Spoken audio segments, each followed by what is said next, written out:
Apa kabar pemirsa, kita berjumpa lagi dalam Warta Parlemen, informasi aktual seputar parlemen bersama saya, Medi Nugroho.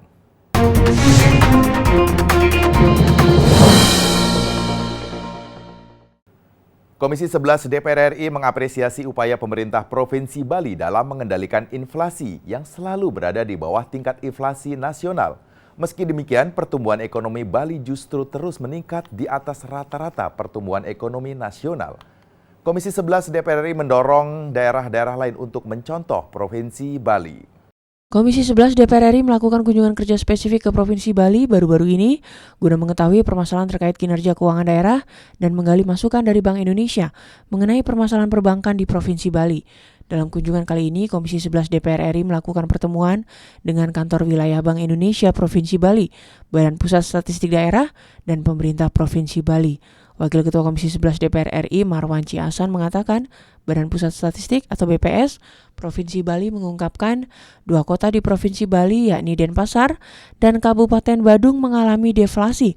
Hal ini bukan karena daya beli masyarakat rendah, namun karena upaya-upaya yang dilakukan pemerintah Provinsi Bali bersama tim pengendali inflasi daerah dan Bank Indonesia berjalan dengan baik.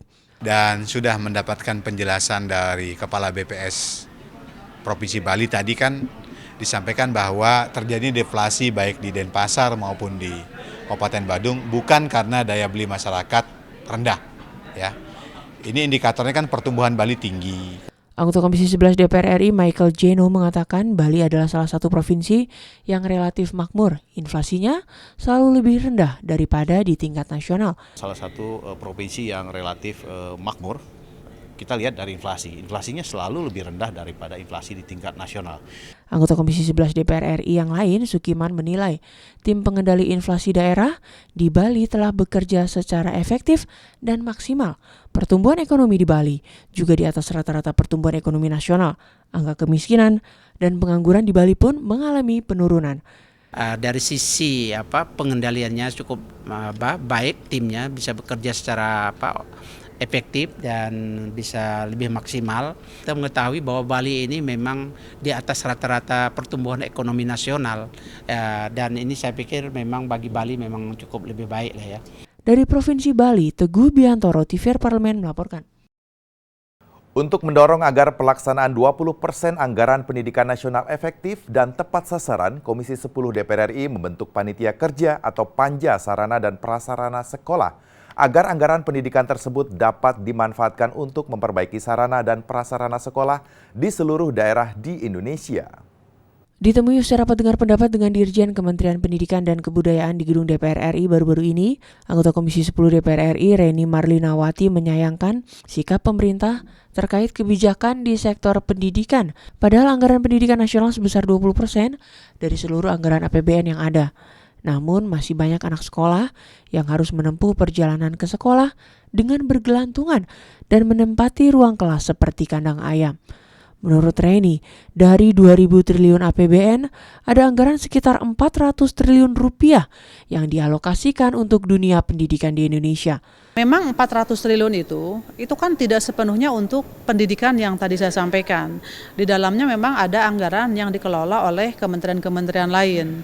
Nah, sekarang terkait dengan Sarpras ini, sesungguhnya kan tugas utama untuk Sarpras pendidikan ini adalah daerah. Dan di mana dananya? Dana yang ditransfer melalui DAK yang setiap tahun tidak kurang dari 10 triliun ditransfer ke daerah khusus untuk pendidikan. Dalam hal ini pembangunan sarana prasarana.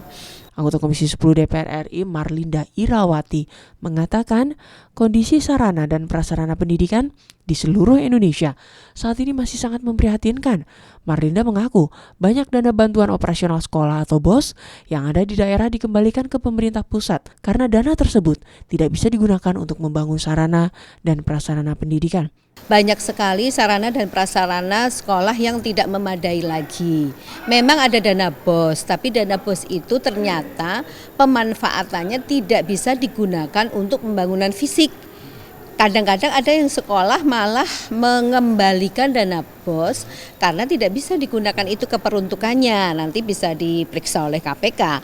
Anggota Komisi 10 DPR RI Dadang Rusdiana menyayangkan anggaran APBN sebesar 20% yang dialokasikan untuk meningkatkan mutu dunia pendidikan di Indonesia tidak dapat dimanfaatkan dengan baik oleh pemerintah. Bahwa kita harus menata kembali standar sarana prasarana yang sudah ditetapkan berdasarkan Permendiknas 24 maupun 40 2007.